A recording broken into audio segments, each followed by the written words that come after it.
నమస్తే. Welcome to you. నేను మీ నరేష్. ఏదైతే పంచాయతీ ఎన్నికలకు సంబంధించి ఇప్పటివరకైతే 3 విడతలు పంచాయతీ ఎన్నికలైతే ముగించుకోవడం జరిగింది. పంచాయతీ 3 విడతల్లో కూడా కాంగ్రెస్ పార్టీ హవానే నడిచింది. దాంట్లో భాగంగా ఇప్పుడు కొత్తగా తెర మీదకి ఆల్రెడీగా దీని తర్వాత జెడ్పీటీసీ, ఎంపీటీసీ ఎన్నికలు రావాల్సి ఉంటుంది. కాబట్టి జెడ్పీటీసీ, ఎంపీటీసీ ఎన్నికలు ఏవైతే ఉన్నాయో జిల్లా పరిషత్ ఎన్నికలను, మండల పరిషత్ ఎన్నికలను ఆపేసి ఇదే హవా మీద ఏదైతే ప్రజలు తెలంగాణలోని కాంగ్రెస్ పార్టీకి ఎంత హవా చూపిస్తున్నారో ఇదే వేడిలోని మున్సిపాలిటీ ఎన్నికలు కూడా నిర్వహిస్తే ఈ వేడిలోనే మున్సిపాలిటీ ఎన్నికల్లో దాదాపుగా కాంగ్రెస్ పార్టీ మొత్తం మీద అన్ని డివిజన్లలోనూ దాదాపుగా కాంగ్రెస్ పార్టీ హవా చూపించే అవకాశం కనబడతా ఉందని చెప్పేసి కూడా ఇటు అధికార వర్గాలు అయితే చెప్తా ఉన్నాయి. సో దాంట్లో భాగంగా ఈ మున్సిపాలిటీ ఎన్నికలు జనవరిలో నిర్వహించేందుకు దాదాపుగా కాంగ్రెస్ పార్టీ కసరత్తు చేస్తున్నట్టుగా మనకు కనబడతా ఉంది. ఒకసారి దానికి సంబంధించి చూసే ప్రయత్నం చేద్దాం.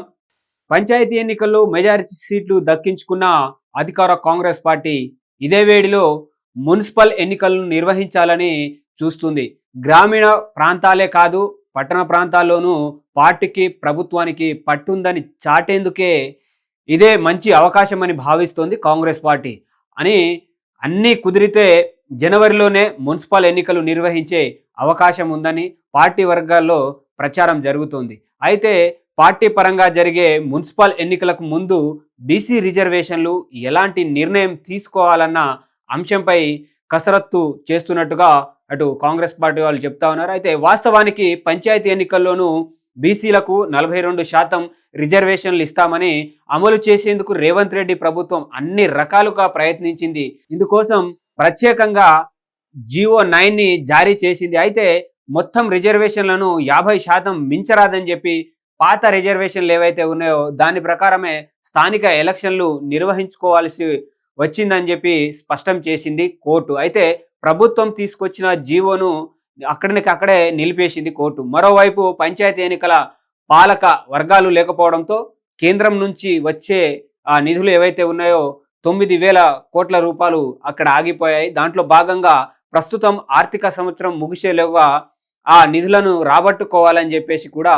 ప్రభుత్వం దాన్ని నిర్ణయం తీసుకొని పాత రిజర్వేషన్ల ప్రకారమే పంచాయతీ ఎన్నికలు నిర్వహించేందుకు వీలుగా మరో జీవో విడుదల చేసింది. అయితే మున్సిపల్ పరిషత్ ఎన్నికలు పార్టీ గుర్తుపై నిర్వహించే ఎన్నికలు కావడంతో బీసీ రిజర్వేషన్పై ప్రభుత్వం ఒక నిర్ణయానికి రావాల్సిన అవసరం ఉంటుందని కూడా ఇక్కడ చెప్తున్నారు. మొత్తం మీద రిజర్వేషన్లు 50%కి మించకూడదని కోర్టు ఇప్పటికే స్పష్టం చేసిన నేపథ్యంలో బీసీలకు పార్టీ పరంగా 42% సీట్లు ఇచ్చి ఎన్నికలకు వెళ్లాలన్న ఆలోచనలో కాంగ్రెస్ పార్టీ ఉన్నట్టుగా మనకి ఇక్కడ తెలుస్తుంది. వచ్చే క్యాబినెట్ సమావేశం ఏదైతే ఉందో, అంటే ఈ నెలాఖరులోనో వచ్చే నెలలోనో ఒక క్యాబినెట్ సమావేశం ఉంది.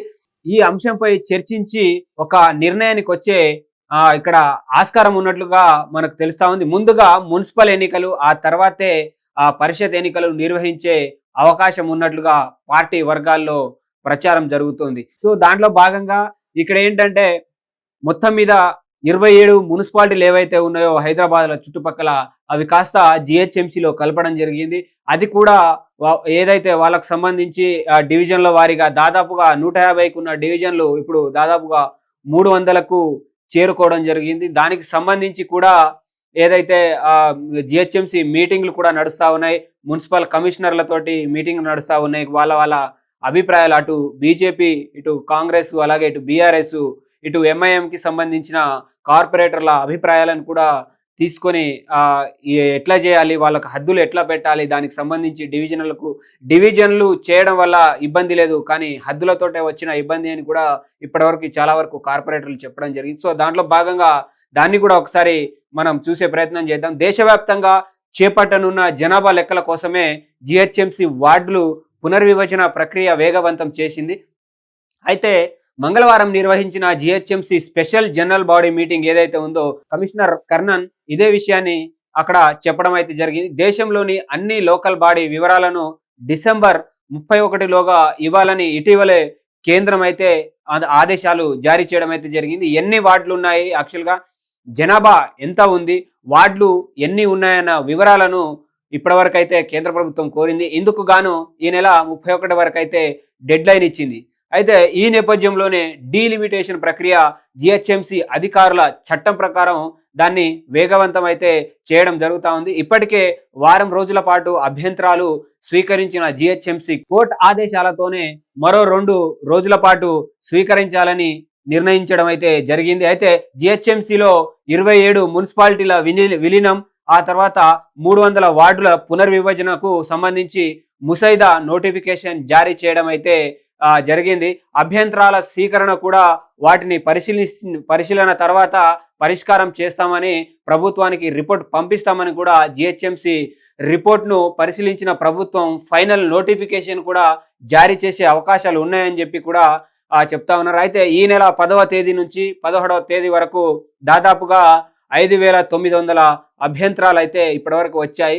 సర్కిల్, జోనల్, హెడ్ ఆఫీసుల స్థాయిలో వచ్చిన అభ్యంతరాలను వాటిని అంతా వేరువేరుగా రికార్డ్ చేస్తున్నారు. అయితే దీంతో పాటు అంశాల వారీగా ఫైల్ చేస్తున్నట్టు అధికారులు అయితే చెప్తున్నారు. ఇదివరకు వచ్చిన వాటిలో ఎక్కువగా వార్డుల పేర్లు మారాయని, వార్డు పేరుతో ఉన్న ప్రాంతాలు ఆ డివిజన్లోనే కాకుండా పక్క డివిజన్లోకి వచ్చాయని చెప్పేసి కూడా అభ్యంతరాలు వచ్చాయని అక్కడ అధికారులు చెప్తా ఉన్నారు. దీంతో పాటు వార్డులు వాటి బౌండరీస్ సరిగా లేవని చెప్పి, బౌండరీల హద్దులు ఎక్కడ ఉన్నాయో కూడా తెలియడం లేదని చెప్పి కూడా కంప్లైంట్లు వచ్చాయని కూడా ఇక్కడ చెప్తా ఉన్నారు. ఇక ఇదివరకు ఉన్న వార్డులు 2, 3, 4 ముక్కలుగా విభజించారని చెప్పేసి కూడా చాలా వరకు అక్కడ అభ్యంతరాలు వచ్చాయని కూడా మనకు తెలుస్తా ఉంది. అంటే అక్కడ చెప్పుకొచ్చారు. వార్డుల పునర్విభజనకు సంబంధించి బుధవారం 5,905 అభ్యంతరాలు వచ్చాయి. మరో 2 రోజులు గడువు ఉండడంతో 7,000కు చేరే అవకాశం ఉందని చెప్పేసి కూడా అటు అధికారులు చెప్తా ఉన్నారు. అయితే ఇప్పటికే వచ్చిన అభ్యంతరాలలో ఎక్కువగా పేర్లు మార్పుపై వచ్చాయని అధికారులు చెప్తా ఉన్నారు. ఈ పేర్లు మార్పుపై వచ్చిన అధికారులు కసరత్తు చేపట్టారు. అంటే ఏదైతే ఈ పేర్లకు మార్పుకి సంబంధించింది ఏదైతే ఉందో దానికి సంబంధించి ఇప్పటికే కూడా అధికారులు కసరత్తు దాని మీద మొదలు పెట్టడం అయితే జరిగింది. జనరల్ బాడీ మీటింగ్లో వచ్చిన సలహాలు, సూచనలపై టౌన్ ప్లానింగ్ ఎన్నికల విభాగం అధికారులు అయితే బుధవారం అంటే నిన్న కసరత్తు వాళ్ళు ప్రారంభించినట్టుగా వాళ్ళు చెప్తా ఉన్నారు. గ్రేటర్ ఎన్నికలు నిర్వహించేందుకు మరో ఏడాది సమయం పట్టే అవకాశం ఉంది.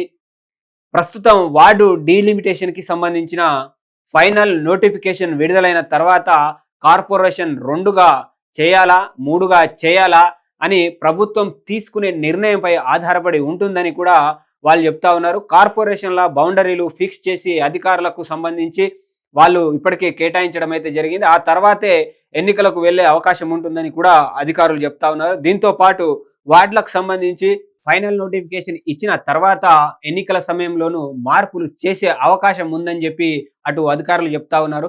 దాంట్లో భాగంగానే మనం ఇక్కడ చూసుకున్నట్లయితే మొత్తం మీద ఈ స్థానిక ఎలక్షన్ లో గెలిచిన కాంగ్రెస్ పార్టీ ఏదైతే ఉందో ఇదే వేడిలో మున్సిపాలిటీ ఎలక్షన్లు కూడా పెట్టే అవకాశం ఉంది. అలాగే బీసీ రిజర్వేషన్లను కూడా ఇచ్చే అవకాశం కూడా కనబడతా ఉంది.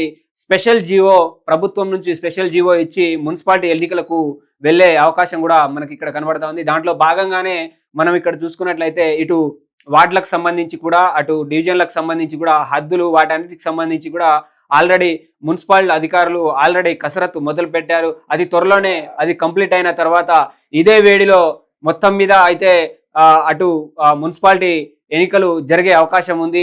పరిషత్ ఎన్నికలకు ముందే ఈ మున్సిపాలిటీ ఎన్నికలు జరగాలని చెప్పేసి కూడా ఇటు అధికారులతో పాటు పార్టీ వర్గాలు దానికి సంబంధించి కూడా కసరత్తు చేస్తున్నట్టుగా మనకు ఇక్కడ కనబడతా ఉంది. ఈ మున్సిపాలిటీ ఎలక్షన్లకు సంబంధించి మీ అభిప్రాయాలను కింద కామెంట్ రూపంలో తెలియజేయండి. అప్పటి వరకు చూస్తూనే ఉండండి #you.